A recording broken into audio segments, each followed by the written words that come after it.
101 Cerita Penegak Iman Peluhur Budi, karya Kiai Haji Muhammad Jamaluddin Ahmad. Episode ke-12, Seorang Majusi Masuk Islam. Diriwayatkan pada masa Malik bin Dinar bahwasanya ada dua orang laki-laki Majusi penyembah api, kakak beradik. Keduanya berbincang-bincang bertukar pendapat. Sang adik berkata, "Wahai saudaraku, sungguh engkau telah menyembah api ini selama 93 tahun dan aku menyembahnya selama 35 tahun. Marilah kita bersama-sama mencoba.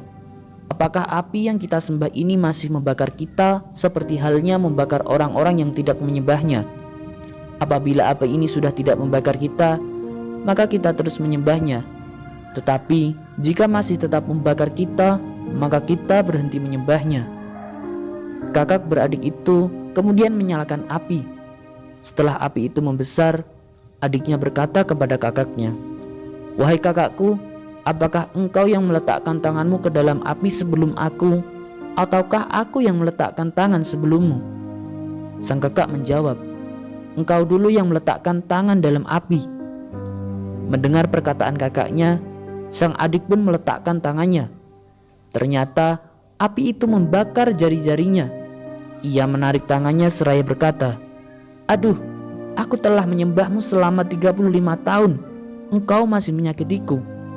Sang adik berkata, "Wahai kakakku, kita sudah bertahun-tahun menyembah api ini, namun ia masih mau membakar kita.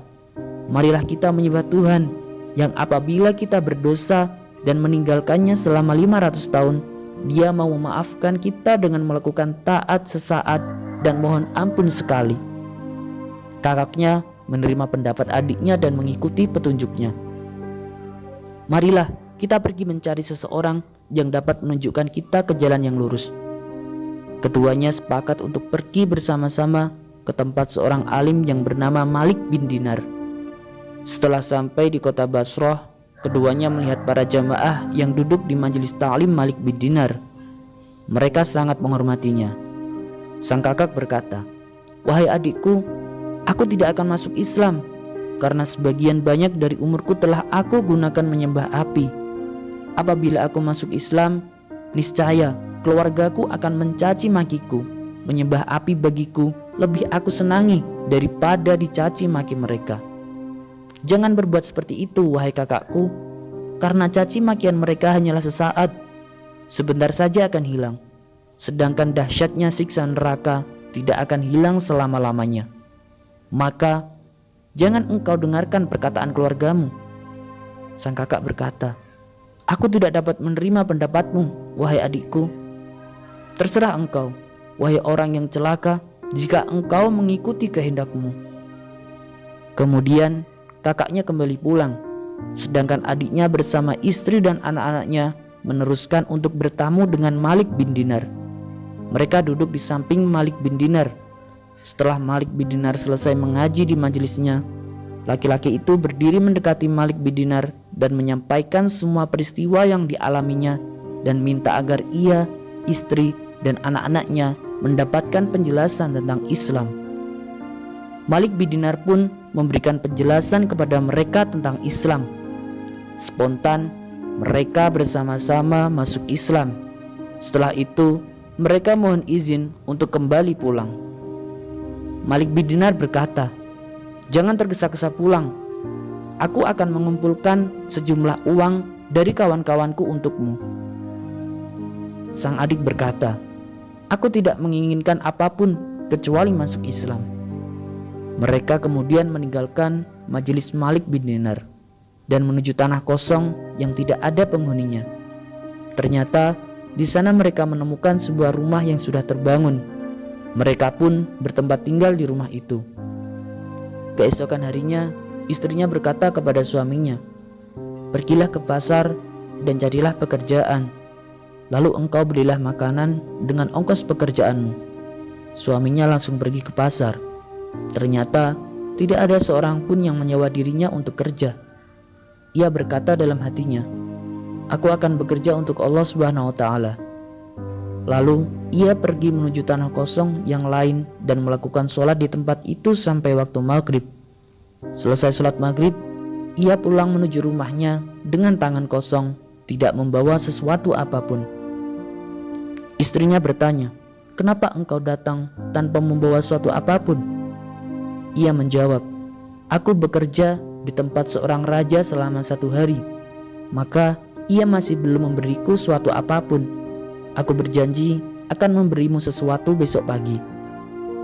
Pagi harinya, sang suami pergi ke pasar dan tidak menemukan pekerjaan apapun seperti kemarin. Lalu ia berbuat sesuatu seperti yang diperbuat kemarin. Setelah itu kembali ke rumah dengan tangan kosong. Ia berkata kepada istrinya, "Sesungguhnya Tuan Raja berjanji kepadaku sampai hari Jumat." Pada hari Jumat, ia pun pergi ke pasar dan tidak menemukan pekerjaan apapun.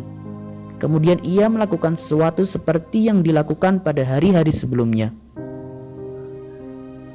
Pada akhir hari, ia sholat 2 rakaat dan mengangkat kedua tangannya ke arah langit sambil berdoa, "Wahai Tuhanku, sungguh Engkau telah memuliakanku dengan Islam dan memberi mahkota padaku dengan mahkota petunjuk. Maka demi kehormatan agama Islam ini dan kemuliaan hari yang barokah ini, hilangkan dari hatiku memikirkan nafkah keluarga. Aku merasa malu dengan keluargaku dan sangat mengkhawatirkan perubahan keberadaan mereka, sebab mereka masih baru saja masuk Islam." Keesokan harinya, ketika sudah masuk waktu zuhur, ia pergi ke Masjid Jami untuk melakukan sholat. Sementara anak-anaknya di rumah mengalami kelaparan yang amat sangat. Tiba-tiba ada orang yang datang ke rumahnya dan mengetuk pintu.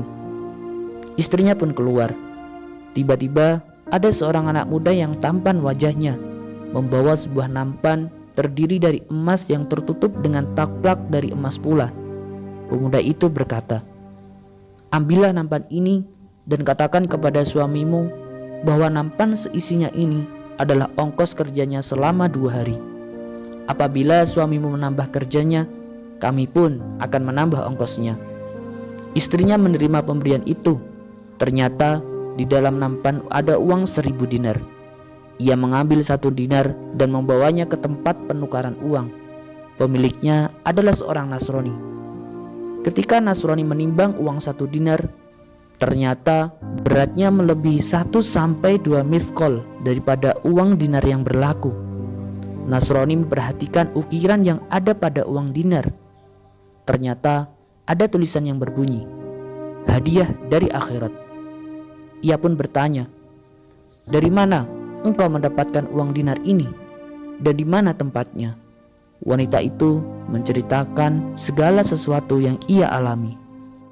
Nasrani berkata, "Jelaskanlah kepadaku tentang Islam." Setelah Nasrani mendapatkan penjelasan tentang Islam secara gamblang, ia pun kemudian masuk Islam dan menyerahkan uang 1000 dirham kepada wanita itu seraya berkata, "Gunakanlah uang ini untuk nafkah. Apabila sudah habis, maka beritahu aku.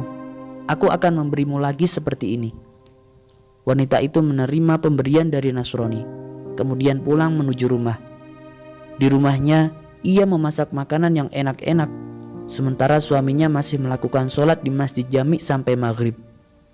Selesai sholat maghrib, ia pergi menuju rumah dengan tangan hampa.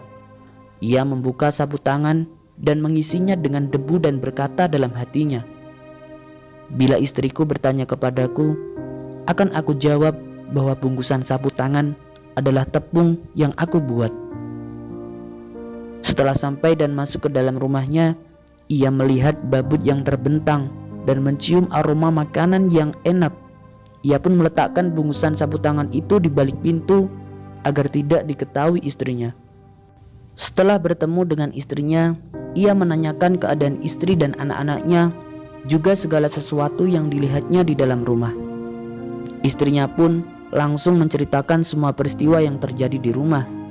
Ia langsung sujud syukur kepada Allah Subhanahu wa Ta'ala karena menerima suatu kenikmatan yang sangat besar itu. Setelah istrinya melihat bungkusan sapu tangan di balik pintu, ia pun bertanya kepada suaminya. Suaminya menjawab, "Jangan kau tanyakan isi sapu tangan itu.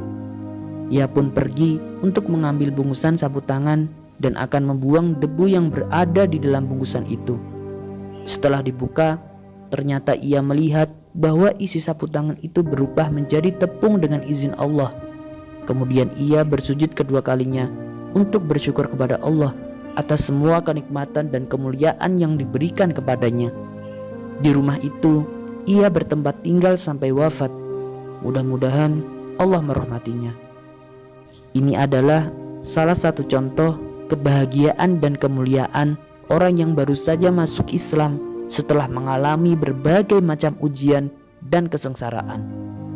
Semoga bermanfaat. Wallahu a'lam bishawab.